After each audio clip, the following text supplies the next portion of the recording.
System आप चाहे कोई भी रखें, सिस्टम आप चाहे कोई भी रखें, चाहे कॉलेजियम सिस्टम हो आपका, चाहे यूपीएससी की तरह एग्जामिनेशन का सिस्टम हो, चाहे और कोई सिस्टम हो, हमारी हिस्सेदारी चाहिए। और इस हिस्सेदारी को पाने के लिए हमें किसी भी स्तर तक कहीं भी कोई भी आंदोलन करना पड़ा, हम उसके लिए पूरी तरह से कमर कस चुके हैं। पूरी तरह से अब तो मतलब दो हाथ होंगे, जैसे गांव में कहावत है, जब तक हमें अपना रिप्रेजेंटेशन नहीं मिल जाता। तो मैं मुबारकबाद देता हूं SC/ST एडवोकेट्स ऑर्गेनाइजेशन को कि उसने इतने बड़े मुद्दे को पहली बार कम से कम जो है देश के सबसे आखिरी कोर्ट और सबसे बड़े कोर्ट के सामने उठाया।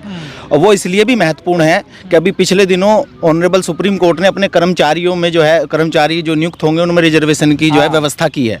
तो इसलिए ये सबसे महत्वपूर्ण इसलिए हो जाता है कि भाई सबसे ऊपरी कोर्ट पर हम इसलिए आए हैं, जैसा कि अभी हमारे अध्यक्ष जी ने, दुष्यंत जी ने बताया कि एलिवेशन का मामला है। जब एलिवेट होते हैं तो वकीलों से एलिवेट करने में जो है कहीं भी SC/ST को रिप्रेजेंटेशन नहीं मिल रहा है। अभी आप बार बार पूछ रहे थे कि कॉलेजियम पे आपका क्या कहना है सर से, तो मैं आपको बता दूं, हमारे लिए तो कॉलेजियम का होना ना होना बराबर है।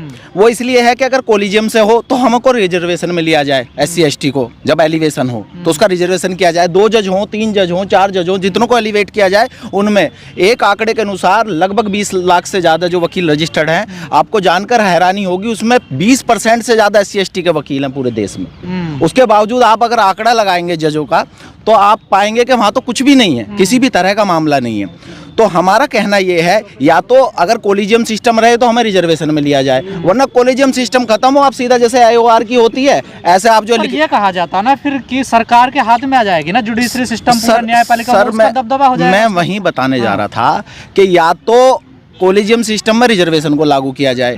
अगर कॉलेजियम सिस्टम खत्म करें, हमारी तो पहली डिमांड यही है, अगर कॉलेजियम सिस्टम खत्म करें तो जिस तरह से एडवोकेट ऑन रिकॉर्ड जैसे सर हैं, इस तरह से जो डायरेक्ट आज यहाँ रिजर्वेशन नहीं है, तो हम मानते हैं कि हमारा समाज इतना कैपेबल है कि अगर 10 जजों की नौकरी होगी तो मैं लिख के दे रहा हूँ 8 आएंगे हमारे तो 8 आएंगे। तो हम तो इस बात को चाह रहे हैं। देखिए, रिजर्वेशन जो है वो कोई दान में, कोई भिक्षा में या कोई दया पे नहीं मांगा जा रहा, वो तो इसलिए मांगा जा रहा। अभी आप बहुत से लोग कहते हैं जनरल सीट पर भी लड़के आते हैं जब कैपेबिलिटी होती है। आप उत्तर प्रदेश में देखिए, कई लोकसभा सांसद जनरल सीट से आते हैं। मतलब हमारी कैपेबिलिटी पे, हमारी योग्यता पे प्रश्न चिन्ह लगा दिया जाता है, ये तो रिजर्वेशन से है। हम ये कह रहे हैं आप रिजर्वेशन खत्म करो, डायरेक्ट जो है जब एलिवेशन हो इसमें या फिर डायरेक्ट जब भर्ती हो आप जो है करिए मत एलिवेट। आप चाहते हैं कि एग्जाम होना चाहिए, आप डायरेक्ट एग्जाम करिए। आप क्यों एलिवेट कर रहे हैं? एलिवेशन में आप हमें रिजर्वेशन देंगे नहीं, डायरेक्ट भर्ती आप करेंगे नहीं, तो हम क्या करेंगे, हम कहाँ जाएंगे? तो ये जो बुनियाद का पत्थर आज रखा जा रहा है माननीय सुप्रीम कोर्ट के सामने, और इसके लिए बहुत बधाई के पात्र हैं सभी लोग, ऐसे ऐसे नौजवान, ऐसे ऐसे जिनका एनरोलमेंट अभी हुआ है। ये आने वाले टाइम में, और मेरी तो सबसे जो मेरे सीनियर्स हैं, मेरे कलीग हैं, मेरे जूनियर्स हैं, उनसे मैं तो ये अपील करूंगा, और अब मीडिया से खासकर आपसे, अभी आप बाहर भी कह रहे थे कि भाई SC/ST के इतने वकील हैं, आपने भी वो उठाया था, तो एक छोटा सा उदाहरण दे के मैं आपको खत्म करता हूं कि जब बाबा साहब के एक सब ऑर्डिनेटरी उन्हें जो है पैसे के दम पे उस ये मान लीजिए कि साम दाम दंड भेद से हरा दिया, तो ये बाबा साहब कहीं सभा कर रहे थे, तो वहां से वो गुजरे जा रहे थे सांसद महोदय। अब जब सांसद महोदय गुजरे जा रहे थे, उन्होंने देखा बाबा साहब जो है भाषण दे रहे हैं, तो वो रुक गए सम्मान में। जब सम्मान में रुक गए, जब बाबा साहब का भाषण खत्म हुआ तो बाबा साहब के पास आए और थोड़े से शर्मिंदा हुए कि भाई आप मेरे सामने चुनाव हार गए। तो बाबा साहब ने जो बात कही है वही मैं जो हूँ यहाँ के सब लोगों को कहना चाहता हूँ कि बात में क्या होता है। तो बाबा साहब ने कहा कि आप बिल्कुल शर्मिंदा ना हो। वो इसलिए शर्मिंदा ना हो, आप भले ही साम दाम दंड भेद से जीत गए हो, लेकिन खड़ा हुआ कुत्ता भी बैठे हुए हाथी से छोटा होता है। लेकिन सर सवाल तो यही इसलिए बहुत जरूरी है। सवाल कोई नहीं है, सवाल सिर्फ ये है, मैं बता रहा हूँ, सवाल कोई नहीं है, सवाल सिर्फ ये है, अगर कॉलेजियम सिस्टम खत्म भी कर दिया जाए, मान लिया, तो फिर बैलेंस कैसे आएगा सर? अरे सर मेरी बात भी यही कहा जाता है ED CBI सब सरकार के वो बने हुए हैं, तो वही तो फिर यहाँ हो जाएगा सारा। एक मिनट, अगर सरकार में डेमोक्रेटिक सिस्टम में अभी तो देखिए कैसी एग्जाम से आएंगे तो एग्जाम में अपने आप पारदर्शिता आएगी। जैसे UPSC एग्जामिनेशन होता है, NFS कर दिया जा रहा है SC/ST OBC को। सर आपने देखा नहीं कितना बड़ा मुद्दा बनाया जा रहा है, ये देखिए सीट खाली जा रही है। हाँ, सीट खाली जा रही हैं, लेकिन आपको योग्य नहीं बताते हैं वो, देखिए योग्यता है। अब अयोग्य अगर हमको डिक्लेयर कर रहे हैं तो ये सरासर जो है वहाँ पर नाइंसाफ़ी हो रही है। और उस नाइंसाफ़ी को रोकने के लिए जब हम एग्ज़ाम देते हैं, जैसे AOR का एग्ज़ाम होता है, तो बाकायदा मार्कशीट बनती है।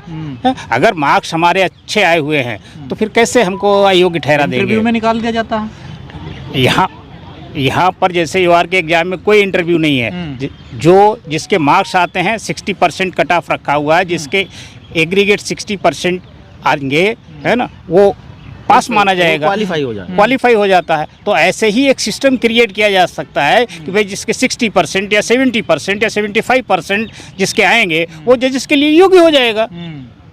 लेकिन सर कई हमने सरकार की दखलंदाजी इसमें रहेगी नहीं।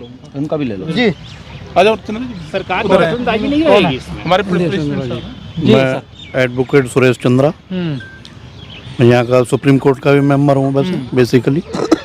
लेकिन जो व्यवस्था चल रही है कॉलेजियम सिस्टम की, जब से देश आज़ाद हुआ है तब से 100-200 परिवार हैं, उन्हीं के मतलब जो है बच्चे लड़के लड़कियां जो है जज बनते तीसरी हैं, पीढ़ी आ हाई गई कोर्ट है सुप्रीम कोर्ट तक जो है। हम जैसा आम आदमी तो जो है बड़ी मुश्किल से एक आध आ गया, बाय डिफ़ॉल्ट कहोगे, गलती होगी कहीं। हाँ, या कहीं सिस्टम में उनकी अप्रोच है तब आ सकते हैं। अदरवाइज इन्होंने अपने हाथ में ऐसा कॉलेजियम सिस्टम ले रखा है जिसको ये किसी को एंट्री नहीं करने देते हैं इन्हों। अब जैसे बाबा साहब ने एक प्रोविज़न बनाया था कॉन्स्टिट्यूशन में हमारे में, एक आईसीजे के थ्रू मतलब जो है एक परीक्षा हो, तो एटलीस्ट कुछ लोग तो मतलब एंटर कराएंगे उससे। जो जब वो आईसीजे से होंगे तो कुछ प्रमोटेड होके पहुंचेंगे वहाँ तक, तो वो उसको सरकार की भी मंशा नहीं है उस चीज़ के लिए जो कि वो उसको लागू करे। जैसे सिविल सर्वेंट होते हैं तो ऊपर तक पहुंचते हैं, मतलब जो है भारत सरकार का, हाँ, यूपीएससी कराएगी उसको आईसीजे। तो मुझे लगता है कि लोगों को बड़ा कंफ्यूज रहता है, क्या ये कॉलेजियम सिस्टम जो है क्या निचली अदालतों में भी लागू होता है या हाई कोर्ट या सुप्रीम कोर्ट में? हाई कोर्ट सुप्रीम कोर्ट के लिए है ये बस ओनली केवल। नीचे तो वो एग्जाम से ही है? एग्जाम से आते हैं लोग, जो एच से आते हैं, और लोअर जुडिशरी होती है जो हाई कोर्ट कंडक्ट कराता है उसको जो है।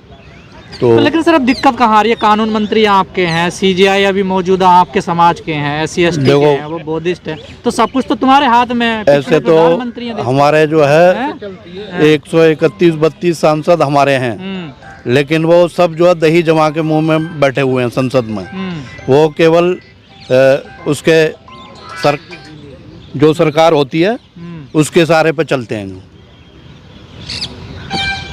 तो ये, लेकिन आवाज़ कुछ लोगों ने उठाई है, ऐसा नहीं है, लेकिन वो उतने बहुमत में नहीं है वहाँ पर जो। तो ना तो सरकार की मंशा है, देखो सही सीधी सी बात है, और ना ही सुप्रीम कोर्ट का तो मसला कॉलेजियम का है ही है कि इनकी एंट्री जो है। तो अभी भी आरोप लगाता कि हम नाम भेजते हैं, सरकार रिजेक्ट कर देती है, कई बार ऐसा होता है। देखिए ऐसा नहीं है। हाँ। जो अब मान लो हमारे शांति भूषण जी हैं जो AOR हैं, पुराने मतलब जो है सदस्य यहाँ के सुप्रीम कोर्ट के, क्या ये योग्य नहीं है कि एस चौहान साहब का नाम गया था जो है, ठीक है, तो वो भी साइड कर दिया गया। तो ये सब बहानेबाजी है, ऐसा कुछ नहीं है। नाम मतलब सुप्रीम कोर्ट से जाता है और सरकार खारिज कर देती है, वो सब मिली जुली व्यवस्था है, ऐसा कुछ नहीं है।